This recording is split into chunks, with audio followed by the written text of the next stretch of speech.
নমস্কার বন্ধুরা, আজ আমি আমার স্বরচিত একটি লেখা আপনাদের পাঠ করে শোনাব।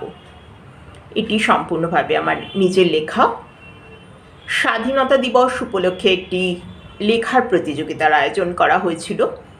সেখানে আমার এই লেখাটি প্রথম স্থান অধিকার করেছে। শোনার পর আপনাদের মতামত জানতে পারলে খুশি হব। বিষয় ছিল আমার চোখে স্বাধীনতা। আমি এই লেখাটির নাম দিয়েছি স্বাধীনতার উপলব্ধি। আমার দেখার স্বাধীনতা মানে স্বচ্ছতার প্রতিরূপ। আমার প্রাণীর স্বাধীনতা মানে সোনালি শান্তি সুখ।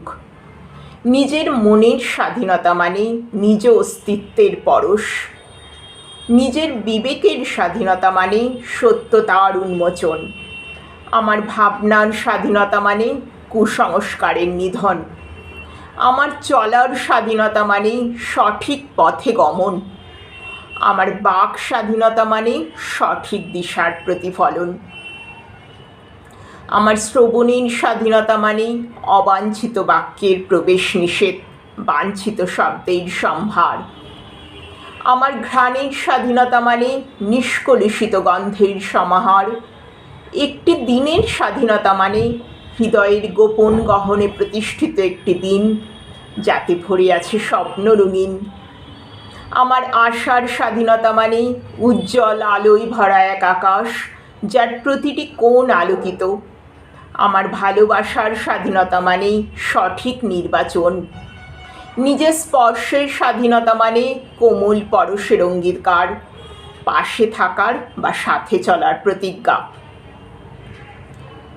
স্বাদ গ্রহণের স্বাধীনতা মানে বিষাদ বস্তুকে সুস্বাদু তৈরি করার অভ্যাস, অথবা তাতেই মানিয়ে চলার নিরলস প্রয়াস। আমার কাছে ভরসার স্বাধীনতা মানে নির্ভরতার শপথ গ্রহণ, অস্তিত্বের সংকট মুক্ত জীবনযাপন। আমার কাছে বিশ্বাসের স্বাধীনতা মানে অন্ধবিশ্বাসের লক্ষণ রেখা ছেড়ে বেরিয়ে এসে আত্মবিশ্বাসের সাথে নিজেকে প্রতিষ্ঠিত করার।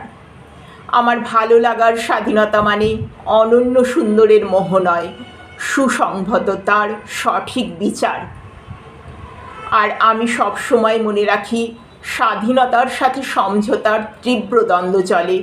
তাই স্বাধীনতা অর্জন করতে হয়, সমঝোতায় গেলে স্বাধীনতা আসে না।